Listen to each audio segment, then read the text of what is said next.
rather snappy, won't you? I have some very heavy thinking to do before 10 o'clock. You've done well so far, but up until now, I've only been using a mere 5% of my power. Now let's see how well you fare against my Biden blast. Are we having fun yet? Hell yeah! While you and I are talking this very minute, some slimy, green-headed, 12-legged creep could be crawling into the White House.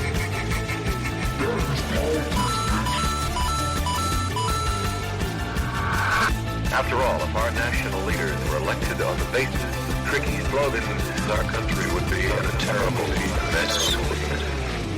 Welcome, everybody, to By the Ballot, where we talk about stances and tactics and news from the left. And welcome to the final countdown of the 2025 cycle. It feels like every year we say this in Virginia, but this is the most consequential election of our lives. But this time, the weight feels heavier.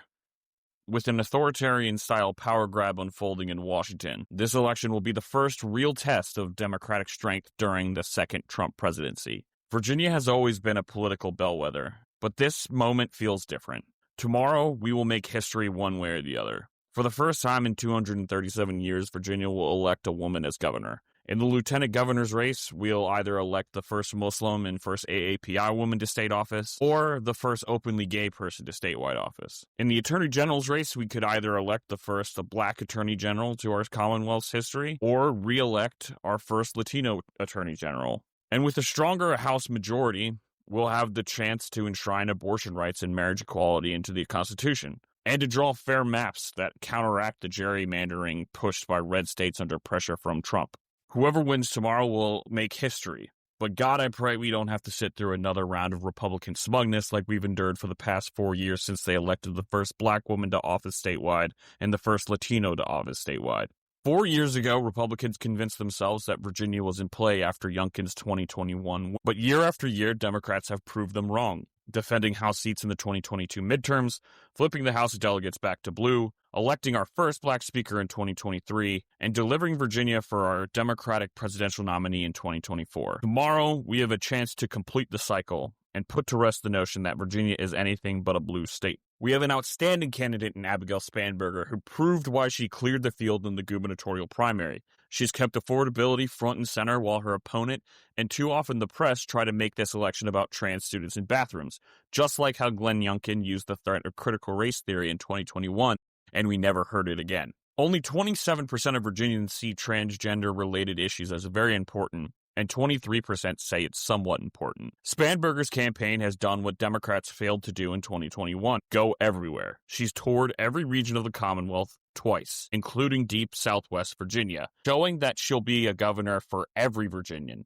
not just those in the urban crescent. The energy at her stops has been palpable. She talks about the issues that actually matter, the economy, education, and empathy for your neighbors. She meets voters where they are. She speaks their language, even holding a fully Spanish-language town hall with Latinos for Spanberger. Spanberger is showing that as Virginia is facing economic challenges under Republican leadership, Democrats will come in and be able to right the ship.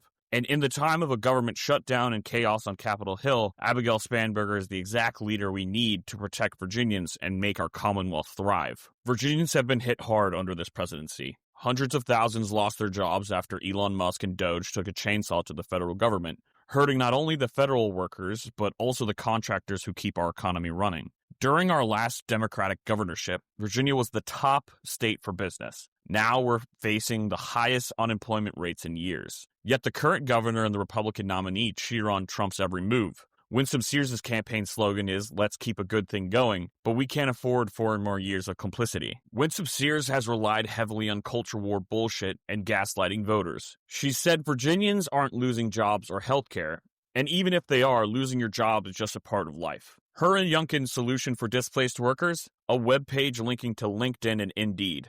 That's not leadership. We especially don't need a governor who'll roll over for whatever Trump wants. Sears has turned into a political pick-me, offering loyalty, while Trump repays her with a teletown hall rally, even though he makes the commutes for rounds of golf in Virginia every other week. When you compare to the reception that Abigail Spanberger got with President Barack Obama in Norfolk over the weekend, it shows a lot about what the highest-ranking members of the party think of Winsome Sears. Sears has even mimicked Trump's 2024 campaign playbook, focusing almost entirely on trans women in sports and trans kids in bathrooms. But unlike Trump's ad, which weaponized a Harris-era policy quote, Spanberger hasn't given them anything to twist. Her position is simple and mainstream. LGBTQ plus rights are human rights. Sears, meanwhile, signed a bill declaring she's morally opposed to gay marriage and workplace protections. She even said in a debate that banning gay marriage and firing someone for being gay weren't discrimination, an awkward stance for her running mate, John Reed, who's gay. The two barely appear together, and when they do, it's strained. Reed has branded himself as the gay guy who doesn't want to talk about being gay, because he knows much of his own party would weaponize it. Instead, his campaign revolves around Senator Ghazala Hashmi's refusal to debate him. And honestly, who can blame her? Reed has leaned on Islamophobic tropes, portraying her as an angry, elusive Muslim woman. He and the Virginia GOP even tried tying her and New York Zohran Mamdani to so-called Islamic terror cells. The Washington Post recently profiled both candidates, Reed as the gay man who wants to talk about something else, and Hashmi as the Muslim candidate who wants to break barriers. And that's accurate.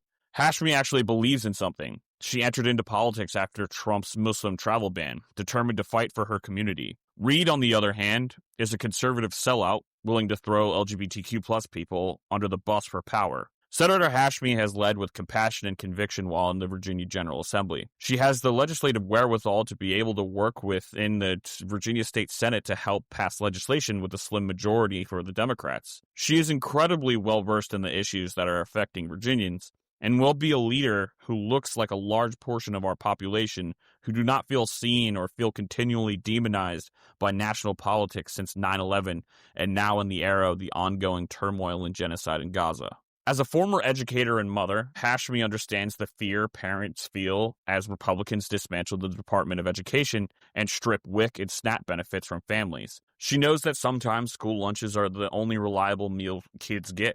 Her compassion and legislative skill make her the kind of leader we desperately need in Richmond. Contrast that with Reed's theatrics, like debating an AI version of Hashmi with softball questions. And speaking of stunts and distraction, let's talk about Jason Miyares. The Attorney General's race should have been his to lose, but instead of touting accomplishments, he's leaning on outrage, manufactured scandals about community service hours and text messages. When you lean on controversy and outrage like a crutch instead of presenting the work you've already done in office as an incumbent, you have nothing. After his opinion that he offered in the face of redistricting, Jason Miyares has proven that he will just roll over for whatever Donald Trump wants him to. He has welcomed Kristi Noem and her ICE agents into Virginia to round up immigrants, both undocumented and naturalized, without even batting an eye. Though the Attorney General should be the lawyer for the people, Miyares has shown that he is only the lawyer for the people in power and special interests. Jay Jones, on the other hand, is a man of honor and conviction. Just like all of us, he is human. He made mistakes in his past that he has apologized and atoned for. In one of those cases, he let his anger and frustration over the slow movement of government and hypocrisy of elected officials cloud his judgment and said something foolish to a colleague. Who hasn't? But I know Jay Jones. I have known Jay Jones for years now and consider him a friend. I've shared public stages and candid conversations with him, and I know who he is. He is not the monster that the right would paint him to be over one foolish conversation he had in the heat of a moment. He will lead the Attorney General's office in the best interest of the public and will join those other attorneys general who have sued the Trump administration for their unlawful acts. And Lord knows we need that now more than ever. Jones will also protect Democrats' efforts to counteract Republican gerrymandering nationwide. We finally have leaders willing to be bold, and we need people like Jay to back them up. But that only matters if we hold and expand our majority. This weekend I was in Harrisonburg for Andrew Payton and Blacksburg for Lily Franklin, and the energy is electric. Lily's determined to flip those 183 votes she lost by in 2023, and Andrew's smartly targeting the college vote. Students live in these districts for 4 years, and of course they deserve a say. We've got strong challengers like Kimberly Pope Adams, Jessica Anderson, May Navarre, Lindsay Doherty, and John McAuliffe. And we're defending crucial incumbents like Joshua Cole, Michael Figgins, Nadarius Clark, and Josh Thomas. The path to progress runs through these races. The real battleground isn't in Congress. It's the state legislatures. They're our last line of defense. With a Democratic governor and AG, Virginia can join states like California, Illinois, and Maryland in standing firm against Trump's abuses. And if we control redistricting, we can keep Virginia blue for generations. Beyond our borders, tomorrow is also an existential test for Democrats in places like New York and Minneapolis, where progressive candidates like Zohran Mamdani and Omar Fatah face last-minute establishment pushback.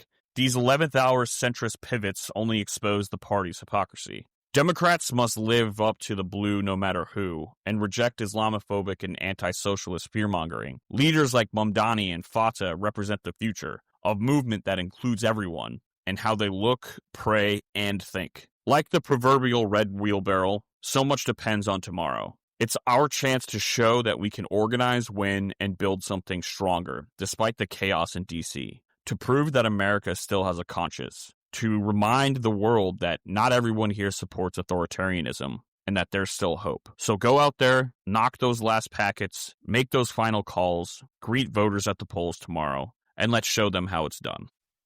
As always, thank you for reading and listening to By the Ballot. Please remember to like, subscribe, and share on Substack, Spotify, YouTube, Apple Podcasts, or wherever you're listening to this right now. And also give us a 5-star review, which helps us get more listeners. We will be back as we regroup after the 2025 cycle and head into the 2026 midterms with what Democrats should be doing next. So tune in, and we will see y'all on the other side. Bye-bye. Thank you for reading and listening to By the Ballot. By the Ballot is an opinion series published on Substack, written, hosted, and produced by Matt Royer. Our theme music is Blah Blah Blah by The Revolution. All views expressed are solely those of the author and should not be interpreted as reporting or objective journalism or attributed to any other individual or organization. This publication represents personal commentary, analysis, and opinion only.